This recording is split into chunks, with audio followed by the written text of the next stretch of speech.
బ్రతికినన్నాళ్ళు నీ భజన తప్పనుగాని మరణకాలము యందు మరుతునేమో.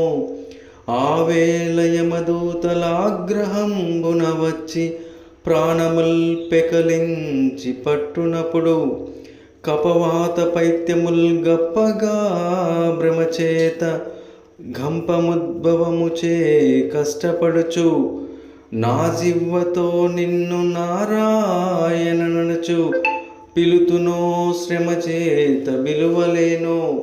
నాటికిప్పుడే భక్తి నీ నామ భజన తలచెదను జవిని వినవయ్య ధైర్యముగను.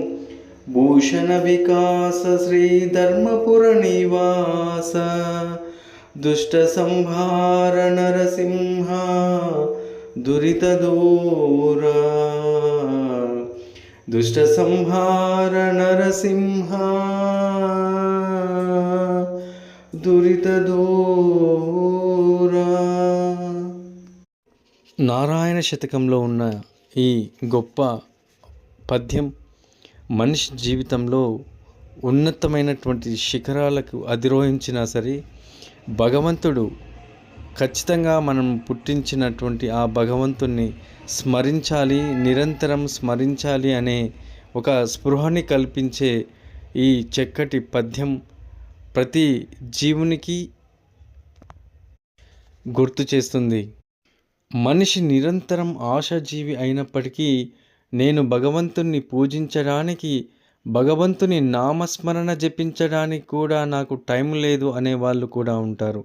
నాకు భగవంతుడు ఏమిచ్చాడు అని నేను భగవంతుని నామస్మరణ జపించాలి, సరే నేను పూర్తిగా ఆర్థికంగా నిలదొక్కున్న తర్వాత భగవంతుని గుర్తు చేస్తాను, భగవంతునికి ఏదో ఒక పూజ చేస్తానని భావించే వాళ్ళే ఎక్కువ ఉంటారు.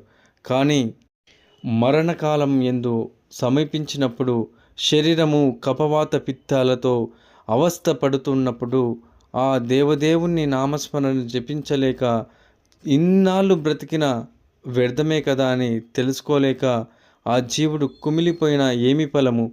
ఉన్నప్పుడే మనిషి బ్రతికున్నప్పుడే ఈ జీవుడు దైవం గురించి తెలుసుకోవాలి. అలాగే నిరంతరము శ్రీ ఆ నారాయణుని నామస్మరణ జపించే భాగ్యాన్ని మాకు ప్రసాదించమని ప్రతి ఒక్క జీవుడు కోరుకోవాలి. ఏ పని యందు ఉన్నా నిరంతరము అన్ని కాలాల అన్ని అవస్థల యందు ఆ భగవంతుని యొక్క నామస్మరణ చేయుటయే గొప్ప వరముగా భావించాలి. మరణకాలము సమీపిస్తున్నప్పుడు కూడా దేవుని